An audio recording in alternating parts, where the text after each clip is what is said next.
Hey, Klemens Ruoss here with the Romero Ruoss Group at Berkshire Hathaway, bringing you the San Diego real estate market update for October.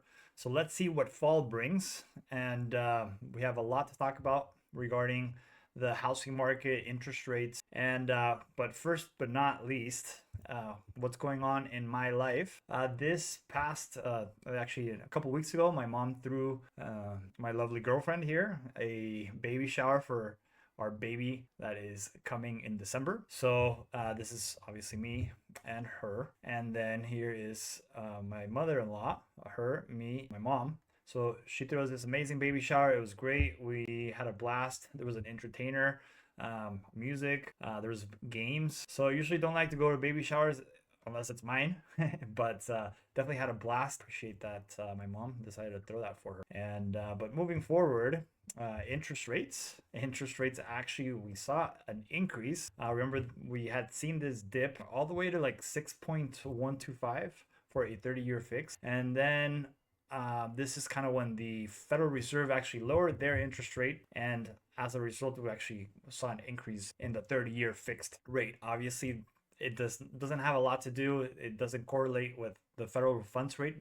because that's a short-term interest rate. Everything from your auto loans, credit card debts, other short-term loans. But currently we're sitting at 6.38% as of October 7th. We are, however, still down from last year. We're at 6.62%. Now, again, right now with the whole government shutdown, as you can see, there was a key monthly report that was going to be coming up early October, where supposedly it was going to show that there was added 50,000 jobs in September.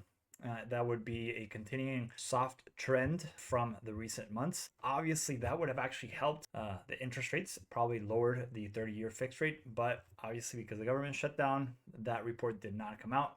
Hopefully, it comes out soon enough, and we'll see if that jobs report shows a little bit more softness in the jobs market, and therefore it will lower the inventory. Actually decreased by a lot, 14.5% at 5,801 units. Just to give you a comparison, last year we actually saw an increase of 0.6. So I guess the market inventory is peaking a little bit sooner than it used to. And also we're actually lower than last year by 9.5. So a huge drop in inventory. Obviously with the lower interest rates, that's going to cause probably some multiple offers. But we'll see that in the next couple slides. Pending sales actually decreased also about 5%. Again, we're starting in the fall market. Probably sales will probably continue to come down, especially because inventory came down, so there's not a lot of properties for the actual buyers that are out there to choose from. So we probably expect sales to continue to decline probably towards the beginning of next year. And as you can see, last year we had a little bit more of a drop, 6.3%. However, we are 7.2% higher in sales than we were last. Prices actually decreased again, about 0.5% to $584 a square foot, or $1,010,000 for a median priced home in San Diego County. Compared at the same time last year, we actually saw a higher reduction last year, about 4.8%. But again, we had that huge peak in altogether, though it's not that bad. We're actually only down in prices from last year around 1.02. Again, don't expect this trend to hold if interest rates start coming down, especially if we get to around that 6% number. I think that's probably going to bring a lot more buyers into the market and obviously maintain the prices around this, right? Market time actually slowed also a little bit, but not as much as we were in the last few months, but rose about 3.2% to 33 days on the market. This is for properties that actually went sold.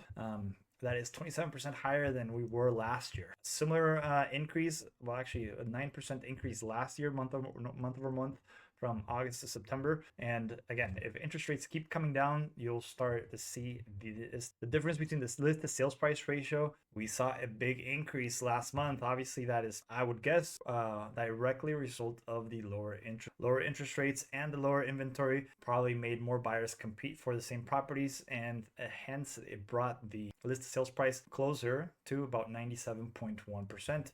As you can see, last month we were in August 96.6%. Same time last year we were around 98%. So definitely a lot slower than last year. but it is creeping up. So, and you can see here already, these are properties I directly pulled from the MLS, and it says no more showings until further notice, multiple offers, no more showings at this time, offers due Tuesday, offers under review, no more showings, and request that no more offers be submitted, assist, no assignment. No more showings, we have 5 offers. So as you can see, multiple offers. I've experienced this myself in the properties that we've submitted offers on. It is definitely getting a little more competitive for the really well priced homes, I would add. There's obviously different properties that may not be below market price, but those that are at market or below, and those pockets of neighborhoods that have very low inventory levels, you can definitely bet that there's probably going to be multiple offers. Luxury sales, we actually saw a dip about 5% last month. To 190 units, but that is well above last year's numbers by 3.8%. Luxury inventory, we actually saw also a huge decrease, 12%. So you can gauge it. Last year, we only had a 1% decrease in luxury sales. That's luxury sales properties over $2 million. As you can see, we're 13% less in inventory than we were last year. And again, thank you very much for watching this market update. If you have any questions for a particular area, please don't hesitate to contact me, and I can definitely provide those information. It's really good if you're going to be submitting on offers to really analyze the market. Also, if you're going to be selling, just to price your home kind of at market price. And if you need help determining what that market price or selling the property, please don't hesitate to contact. Again, thank you very much for watching this month's episode of the Real Estate Market Update for San Diego County, and we will see you again next.